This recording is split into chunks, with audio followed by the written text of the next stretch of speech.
Hi friends, welcome to ವರ್ಷ ಅಡುಗೆ ಮನೆ. ಇಂದು ನಾನು ಹನಿ ಕೇಕನ್ನು ಹೇಗೆ ಮಾಡೋಣ ಅಂತ ನೋಡೋಣ. ಹನಿ ಕೇಕ್ ಅಂದರೆ ಯಾರಿಗಿಷ್ಟ ಇಲ್ಲ ಹೇಳಿ, ಎಲ್ಲರೂ ಇಷ್ಟಪಟ್ಟು ತಿಂತಾರೆ. ಈಗ ಇದನ್ನು ನಾವು ಮನೆಯಲ್ಲೇ ಸುಲಭವಾಗಿ ಮಾಡ್ಕೊಳ್ಬೋದು. ಅದನ್ನು ಮಾಡಲು 1 ಕಪ್ ಗೋಧಿ ಹಿಟ್ಟನ್ನು ತೊಗೊಂಡಿದ್ದೇವೆ. ನೀವು ಗೋಧಿ ಹಿಟ್ಟು ಬದಲಾಗಿ ಮೈದಾ ಹಿಟ್ಟಾದರೂ ತೊಗೊಳ್ಬೋದು. 1 ಕಪ್ ಗೋಧಿ ಹಿಟ್ಟಿಗೆ ಅರ್ಧ ಕಪ್ ಸಕ್ಕರೆ ಪುಡಿಯನ್ನು ತೊಗೊಂಡಿದ್ದೇವೆ. ಅರ್ಧ ಲೋಟದಷ್ಟು ಅಡುಗೆ ಎಣ್ಣೆ, ಟೀ ಕುಡಿಯುವ ಲೋಟದ ಅಳತೆಯನ್ನು ತೊಗೊಂಡಿದ್ದೇವೆ. ಮತ್ತು ಅರ್ಧ ಲೋಟದಷ್ಟು ಮೊಸರು ಹುಳಿ ಇರಬಾರ್ದು. ಅರ್ಧ ಟೇಬಲ್ ಸ್ಪೂನಷ್ಟು ಅಡುಗೆ ಸೋಡಾ ತಗೊಳ್ರಿ. 1 ಬಟ್ಲು ಹಾಲು, ಕಾಯಿಸಿ ಆರಿಸಿದಂಥ ಹಾಲು, ಮತ್ತು 4 ಟೇಬಲ್ ಸ್ಪೂನಷ್ಟು ಸಕ್ಕರೆ. ಮತ್ತು ಇಲ್ಲಿ ಕಿಸಾನ್ ಜಾಮ್ ಅಂತ ತೊಗೊಂಡಿದ್ದೇವೆ, ಮಿಕ್ಸ್ಡ್ ಫ್ರೂಟ್ಸ್ ಜಾಮ್ ತೊಗೊಂಡಿದ್ದೇವೆ.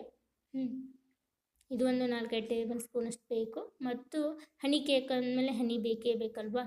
ಈಗ ನಾವು ಅಲ್ಲಿ ಪತಂಜಲಿ ಬ್ರ್ಯಾಂಡನ್ನು ತೊಗೊಂಡಿದ್ದೇವೆ, ನೀವು ಯಾವುದಾದ್ರೂ ತೊಗೊಳ್ಬೋದು. 4 ಟೇಬಲ್ ಸ್ಪೂನಷ್ಟು ಹನಿ ಬೇಕು. ಮತ್ತು ಡೆಸಿಕೇಟೆಡ್ ಪೌಡರ್, ಇದನ್ನು ಮನೆಯಲ್ಲೇ ಮಾಡ್ಬೋದು. ನಮ್ಮ ಚಾನಲ್ನಲ್ಲಿದೆ, ಬೇಕಾದರೆ ನೋಡ್ಕೊಳ್ಳಿ. ಈಗ ಹೇಗೆ ಮಾಡೋಣ ಅಂತ ನೋಡೋಣ. ಈಗ ಮೊದಲಿಗೆ ಕುಕ್ಕರನ್ನು ಬಿಸಿ ಮಾಡಲಿಕ್ಕೆ ಇಡಿ. ಈಗ ಇನ್ನೊಂದು ಸೈಡ್ ಒಂದು ಪಾತ್ರೆಗೆ ಎಣ್ಣೆ ಮತ್ತು ಗೋಧಿ ಹಿಟ್ಟಾಕಿ ಚೆನ್ನಾಗಿ ಎಲ್ಲ ಕಡೆ ಸ್ಪ್ರೆಡ್ ಮಾಡ್ಕೊಳ್ಳಿ. ನಾವೀಗ ಸಿಲ್ವರ್ ಪಾತ್ರೆಯನ್ನು ತೊಗೊಂಡಿದ್ದೇವೆ. ಸ್ಟೀಲ್ ಪಾತ್ರೆಯಲ್ಲಿ ಮಾಡ್ಬೋದು, ಆದರೆ ಬೇಗನೆ ಹೊತ್ತುತ್ತದೆ. ಆದ್ದರಿಂದ ಸಿಲ್ವರ್ ಪಾತ್ರೆಯನ್ನು ತೊಗೊಳ್ಳಿ, ಇಲ್ಲ ಆದರೆ ಕೇಕ್ ಮಾಡುವ ಪಾತ್ರೆ ಇರುತ್ತೆ, ಅದನ್ನಾದರೂ ತೊಗೊಳ್ಬೋದು. ಈಗ ನಂತರ ಇನ್ನೊಂದು ಪಾತ್ರೆಗೆ ಅಡುಗೆ ಎಣ್ಣೆ ಮತ್ತು ಮೊಸರು ಹಾಕಿ ಚೆನ್ನಾಗಿ ಮಿಕ್ಸ್ ಮಾಡ್ಕೊಳ್ಳಿ.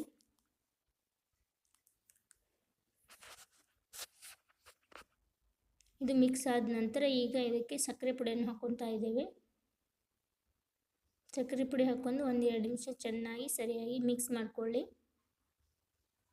ಈ ಸಕ್ಕರೆ ಮಿಕ್ಸ್ ಆದ ನಂತರ ಈಗ ಇದಕ್ಕೆ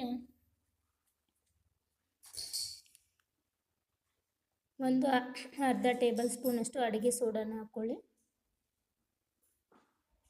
ನಂತರ ಈಗ ಇದಕ್ಕೆ 1 ಕಪ್ ಗೋಧಿ ಹಿಟ್ಟನ್ನು ಹಾಕ್ಕೊಂಡಿದ್ದೇವೆ.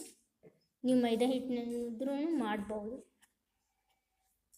ಗೋಧಿ ಹಿಟ್ಟು ಹಾಕೊಂಡು ಚೆನ್ನಾಗಿ ಮಿಕ್ಸ್ ಒಂದೇ ಕಡೆಯಿಂದ ಮಿಕ್ಸ್ ಮಾಡ್ಕೊಳ್ಳಿ, ಅಂದರೆ ಚೆನ್ನಾಗಿ ಬರ್ತದೆ ಕೇಕ್ ಬಫೆ ಆಗಿ.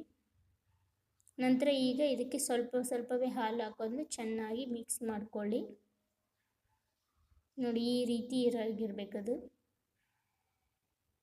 ಪೂರ್ತಿ ಗಟ್ಟಿನೂ ಆಗಿರಬಾರ್ದು, ಪೂರ್ತಿ ಅಳಕಾಗಿ ಆಗಿರಬಾರ್ದು. ಈ ರೀತಿ ಮೀಡಿಯಮ್ ಆಗಿರಬೇಕದು ಹಿಟ್ಟು. ಈಗ ಇದನ್ನು ಒಂದು ಪಾತ್ರೆಗೆ ಹಾಕ್ಕೊಳ್ಳಿ.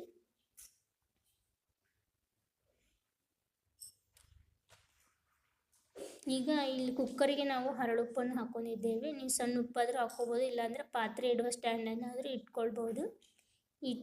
ಹಾಕ್ಕೊಂಡು ಈ ಕೇಕನ್ನು ಇಡಿ. ಇಟ್ಟು 15-20 ನಿಮಿಷ ಬಿಡಿ. 20 ನಿಮಿಷ ಆದ ನಂತರ ನೋಡಿ, ಇನ್ನೂ ಸ್ವಲ್ಪ ಕೇಕು ಚಾಕುಗೆ ಹತ್ತುತ್ತಾ ಇದೆ, ಅಂದರೆ ಇನ್ನೂ ಸ್ವಲ್ಪ 5 ನಿಮಿಷ ಬೇಯಬೇಕಿದೆ.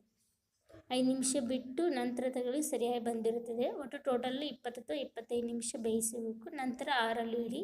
ಈಗ ಇನ್ನೊಂದು ಪಾತ್ರೆಗೆ ಸಕ್ಕರೆ ಮತ್ತು 4 ಟೇಬಲ್ ಸ್ಪೂನಷ್ಟು ಜೇನುತುಪ್ಪವನ್ನು ಹಾಕ್ಕೊಂಡು ಸಕ್ಕರೆ ಕರಗೋವರೆಗೂ ಮಿಕ್ಸ್ ಮಾಡ್ಕೊಳ್ಳಿ. ಆನಂತರ ಅದನ್ನು ಒಂದು ಪಾತ್ರೆಗೆ ತೆಗೆದಿಡಿ.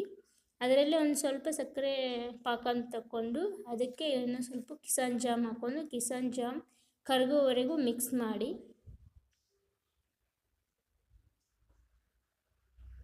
ಸಕ್ಕರೆ ಪಾಕಕ್ಕೆ ಜೇನುತುಪ್ಪ ಹಾಕೋದು ಸ್ವಲ್ಪ ಸ್ಕಿಪ್ ಆಗಿದೆ, ಅದು ವಿಡಿಯೋ. ಈಗ ನೋಡಿ, ಆರಲು ಇಟ್ಟಂಥ ಕೇಕನ್ನು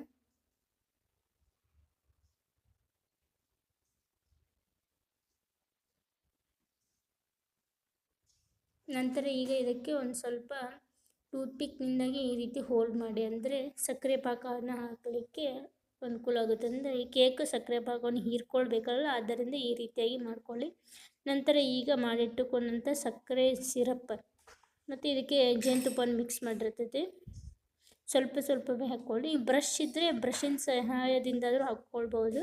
ನಾವು ಬ್ರಷಿಂದ ಸ್ಪೂನಿಂದ ಹಾಕ್ಕೊಳ್ತಾ ಇದ್ದೇವೆ. ನಿಮಗೆ ಜಾಸ್ತಿ ಸ್ವೀಟ್ ಬೇಕಾದರೆ ಜಾಸ್ತಿ ಹಾಕ್ಕೊಳ್ಳಿ, ಸ್ವಲ್ಪ ಬೇಕಾದರೆ ಸ್ವಲ್ಪ ಹಾಕ್ಕೊಳ್ಳಿ. ಎಲ್ಲ ಕಡೆ ನೀಟಾಗಿ ಸಕ್ಕರೆ ಸಿರಪ್ಪನ್ನು ಹಾಕ್ಕೊಳ್ಳಿ. ಇದೇನು ಸಕ್ಕರೆ ಸಿರಪ್ ಒಂದೆಳೆ ಪಾಕ ಏನು ಬರೋದು ಬೇಡ. ಸಕ್ಕರೆ ನೀರಲ್ಲಿ ಕರಗೋವರೆಗೂ, ಸಕ್ಕರೆ ಮತ್ತು ಜೇನುತುಪ್ಪ ಕರಗೋವರೆಗೂ ಮಾತ್ರ ಮಿಕ್ಸ್ ಮಾಡಬೇಕು. ಈಗ ನಂತರ ಸಕ್ಕರೆ ಸಿರಪ್ ಹಾಕಿದ ನಂತರ ಈಗ ಮಿಕ್ಸ್ ಫ್ರೂಟ್ಸ್ ಜಾಮನ್ನು ಹಾಕ್ಕೊಳ್ಬೇಕು. ನಂತರ ಕೊನೆಯಲ್ಲಿ ಇದಕ್ಕೆ ಡೆಸಿಕೇಟೆಡ್ ಪೌಡ್ರನ್ನು ಹಾಕ್ಕೊಳ್ಳಿ. Desiccated coconut powder. ಈಗ ನೋಡಿ, ರುಚಿಯಾದ ಹನಿ ಕೇಕ್ ಈಸ್ ರೆಡಿ. ನೀವು ಮನೆಯಲ್ಲಿ ಮಾಡ್ಕೊಳ್ಳಿ, ಹೇಗೆ ಬಂತಂತ ಕಮೆಂಟ್ ಮಾಡಿ. ಈ ವಿಡಿಯೋ ನಿಮಗೆ ಇಷ್ಟ ಆಗಿದ್ದರೆ ಲೈಕ್, ಶೇರ್, ಕಮೆಂಟನ್ನು ತಪ್ಪದೇ ನಮ್ಮ ಚಾನಲನ್ನು ಸಬ್ಸ್ಕ್ರೈಬ್ ಮಾಡಿಕೊಳ್ಳಿ. ಈ ವಿಡಿಯೋ ನೋಡಿದ್ದಕ್ಕಾಗಿ ಎಲ್ಲರಿಗೂ ಧನ್ಯವಾದಗಳು.